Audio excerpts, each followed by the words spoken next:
Welcome to the Three Body Podcast. I'm Ashlyn. I'm Joe. I'm Laura.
Alrighty, so what'd you guys think of the book? We read The Three Body Problem by Susan Lee. What were your first impressions? What'd you kind of think of it? Well, first impression for me was surprise. Mm-hmm. And I think a lot of patience too. When I first started the book, I was really surprised by the setting we were in. We were in 1960s China, so like Cultural Revolution and everything. And personally, when I first looked at the cover and based on what I heard about the book, I kind of expected it to be like a high fantasy style sci-fi. So I was really surprised. And the way the story progressed for a really long time, I had no idea what this is even going to be about. Yeah. What'd you think, Joe? I was recommended to it by my physics teacher, so I thought it might be about three body problem, a famous physics problem. And when I saw the cover, that kind of confirmed my theory. 3 planets orbiting around a pyramid, full of chaos and mystery. Yeah. But it completely blew my expectations away with the Cultural Revolution and everything. Kind of sets you up to be a very much kind of like a high fantasy, kind of like some sort of desert with a massive pyramid, and there's 3 planets going around, and it kind of sets it up for like that high fantasy stuff that you were talking about, Laura. But it's completely different. It starts in 1960s Cultural Revolution China, which is a really, really cool move by the author.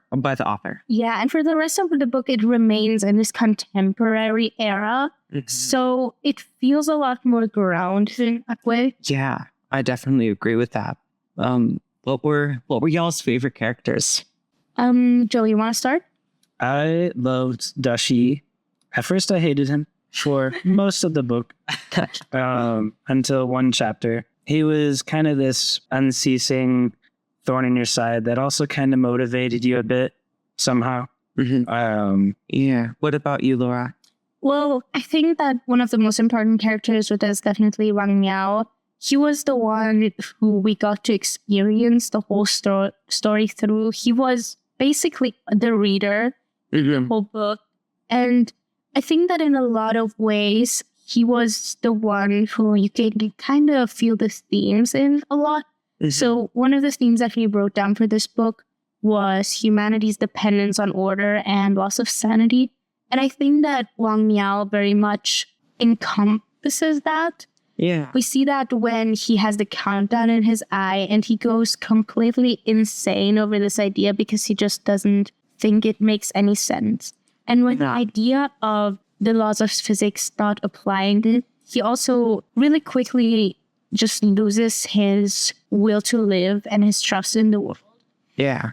My favorite character was Yi Wenji. She's kind of like, in my opinion, she's kind of like the star of the show. And she kind of transforms from this, an innocent character into like a cold, hardened figure that's kind of burdened by her trauma. I think there's one scene in particular that highlights her more like good nature and highlights her good intentions. I'll paint the picture. She is in a prison, and someone comes into the prison, a guard comes into the prison, and she's told she can sign some papers of stuff that she saw her father did, who was killed in the revolution, that would indict more professors like him. But she doesn't know that those things actually happened. And she's being asked to sign this for her freedom, but she kind of refuses to do that, even though it would get her free, just based on the fact that she didn't actually see us. So why don't we hear that right now? 我父亲已经死了，但在他的领域里，还有其他人依然散布着那些反动思想。我们需要证据揭发他们。我不知道父亲跟这些人有过联系。这些内容都是真实的，你妈妈都知道，你会不知道？看，他已经签字了。我不能签，我不能作证。 So what do you two think about this character? Well, I think Yuan Ji is a very good example of a strong female character. And to be honest, at the beginning of the book, I kind of expected it to be more about her. Mhm. But then she all of a sudden disappeared. And I thought that was a really interesting move because it kind of establishes her as this character who is really important, but yet also not close to the reader. And that's why we have Wang Miao and Dasha who are coming into the book. And well, Dasha as the guide who's kind of guiding us toward Yuan Ji, and Wang Miao as the reader, the one who experiences this. And so meeting her just became this huge thing. Like, even though we initially knew her, the way it was set up, making her at first really far from us, then or at first really close to us, then really far, just made seeing her again such a big deal. Mm-hmm. Yeah. What do you think, Chum? I thought she was really relatable in a way. She has a conflicted personality. Sometimes she sees a strong purpose in the world, and sometimes nothing really matters. She ties into some of the themes in this book, particularly not to her loss of sanity, but more to like a loss of self, and also like the reaction to impossible concepts and ideas, as well as her just like her loss and the repetition of the past. We see that a lot as a theme throughout this book, and Yi ends up taking some actions in the book because of the repetition of the past and because she wants to save humanity.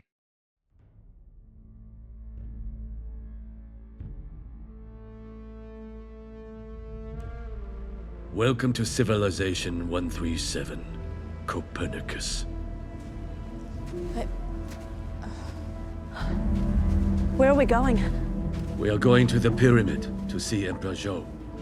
This is a chaotic era. Chaotic era. Except for stable eras, old times or chaotic eras.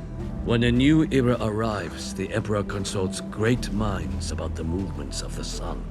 This is a weird f***ing game. You must decide whether an era is chaotic or stable. If Emperor Zhou is wrong, an entire civilization will be destroyed. What? How? Like this. So I think now that we've explored the characters, I think we should talk a little bit more about Three Body the game, which was a really important aspect of the book. So I'm going to introduce you guys a little. So basically, this Three Body game was a game that Wang Miao played at one of his colleagues' houses. And the game is in this like desolate desert area. No one's really around. And then he meets the follower and the traveler. And these two characters guide him into a city that's completely abandoned. And as we find out later on, this is a game that is basically exploring the concept of not having constant to rely on. Mm-hmm. So in the game, we have, you all know, like people say, oh, the sun is going to shine again tomorrow. But in this game, that's not the case. In this game, you don't know if the sun is going to shine. There's these stable eras where you know everything's constant, everything's following a rhythm. And then there's eras, the chaos eras, where you don't know what's going to happen. And so this game really shows this idea of what is humanity doing if there is no order. And what we can see is a concept that I've already talked about. Humanity needs to have order. And so even in this game where there's absolutely no order, they're still looking for that constant. They're still looking for an explanation. But I'm going to like you to talk about it a little. Yeah, I think it's a really, really important concept. It is also one of the sci-fi concepts of our show, because it involves like really, really advanced virtual reality tech, which I thought was really, really interesting that they had that. And it's a great way to kind of tell a story. And for the longest time, we kind of don't know what this story is about and who's telling it. Yeah. It's set in this kind of like historical settings that blend different historical concepts from different periods of Earth's past. And it's another one of those impossible concepts. And Wang Miao has he has an interesting reaction to it. I think at first he's like, what the heck is going on? Right? Then he kind of just loses himself in the game and kind of just he wants to solve the three-body problem. Yeah. And he spends a lot of time in that. Yeah. And then he loses himself entirely. Yeah. People hate bugs. Been trying to get rid of them forever. Spray pesticides from planes, we put poison in the ground, we try and sterilize them, we swat them, zap them, step on them. Look around. They're not going anywhere.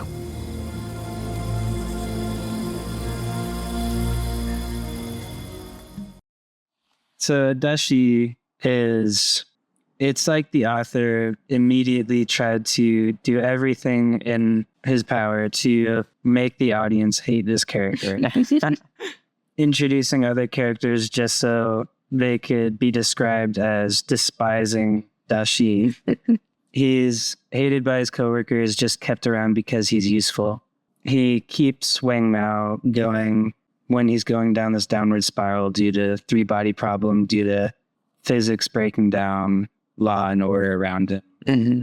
There's such a good quote that kind of represents his emotional support character side, and that is towards the end of the book, where there's all of the characters, they're all having a discussion in a room together, and then all of a sudden they see your bugs in their eyes as a message from the aliens. And we can go into what caused that next. But what Dashi says represents his character. He tells them that humanity has tried to extinguish bugs for so many thousands of years, and that yet they're still here and they're still numerous. It really represents his character. I guess in a way, the bugs could really represent humanity. I mean, humanity is just so arrogant and persistent that no matter what the world is throwing at us, we kind of just power through. And I think that in this book too, we kind of get to see that. I think this is a good point at which we can transition to the Trisolarians. So you want to talk about that?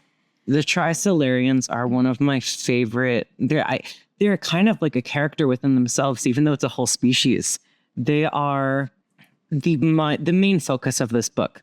Yi Wenji, she eventually gets recruited to work at Red Coast, which is a massive radio antenna transmission. And one of the things she ends up exploring there is the concept that using the sun to amplify radio waves, she ends up sending a signal just out in space in the general direction, and she receives a reply, which is if you're sending signals in space and you receive a reply, it's a bit shocking. You would not expect that, because no one else would know to respond to that except an alien. Mm-hmm. And it responds with "do not answer, do not answer, do not answer." But what she does is she eventually continues responding and says yeah, hey, you're gonna leave the planet, right? So you're gonna leave your planet. So why don't you come to ours? We need massive help, please. I also love the part where eventually in the book we get to see the aliens' perspective when they got the call, as well as Ye Wenji's perspective. and seeing just how similar they are, the Trisolarians' perspective on hearing this alien voice and ours. Yeah. And what the Trisolarians end up creating is a piece of technology called a sophon. It's a really important reveal towards the end of the book. It's how the countdown is created. It's how your bugs message is created. And what the Trisolarians decide to do is, because it's going to take them 400 years to reach the Earth, and they realize that humanity has the ability to accelerate their technological progress because they are constantly stable, is that they decided to kill science on Earth. And they do that by creating a sophon. We are going to kill your science. We will do it with our sophons. What is a sophon? It's a proton. One we have turned into a sentient computer. You can't make a computer that small. It's impossible. Impossible for you. The universe has more dimensions than the 3 we occupy. I think that as we're nearing the end of this podcast, because we've already talked so much, which is great, we should really talk about how this connects to our unit. Yeah. And we talked about this in class and kind of debating what are we going to talk about. And in the end, we decided that this mostly connects to The Crucible, which is our book about, well, hysteria. And I think that is what we get to see in this book too. What I already mentioned at the beginning with humanity's dependence on order and the related loss of sanity really just emphasizes the hysteria aspect and shows that as soon as humanity has something that they don't understand, they immediately go into this idea of like, they have no idea what's going on, this is terrible, and they come up with these crazy ideas and become all hysteric and paranoid. And that's just what we see in The Crucible with the Salem witch trials. Yeah. We see the individual's perspective on reacting to these hysteria-inducing traumas, for example, in Ye Wenji, as well as entire civilizations' reactions crumbling due to it. Overall, I just thought this book was so cool. And all of the quotes that we used in our podcast today were from the Netflix adaptation of it. You should definitely go and watch it. I binged it for this assignment. I thought it was such a good show. It is not a perfect one-to-one recreation. It's more of a taking inspiration from, but it's such a good show in the sense like it preserves the main ideas of it. And I can definitely recommend the book too, even though, like I already mentioned at the beginning, it's kind of slow paced because for a long time we don't really know what the plot is. It's so interesting. The author really captivates you with this world that he's creating. And even if you are like, what is this going to be about? You're so interested, like you want to know more. So I can really recommend this book to everyone. And as someone who is not exactly the biggest physics nerd, I can say that even the physics aspect doesn't ruin the experience in any way. It only enhances it. I have made dozens of measurements of the sun's apparent size and luminosity. These do not correlate. Second, I have noticed the sun's position relative to this planet receding on a short time scale. Third, I have observed more than one celestial body too bright to be a planet moving relative to the fixed background of the stars. The only explanation for these observations is that this planet is part of a 3-body star system. Thank you all for listening to the 3-Body Podcast. This podcast was written by Laura Plumel, Joseph Utek. It was edited by me, Ashlyn Gordon, assigned by Miss Friedline, and enjoyed by all. Once again, thank you for listening.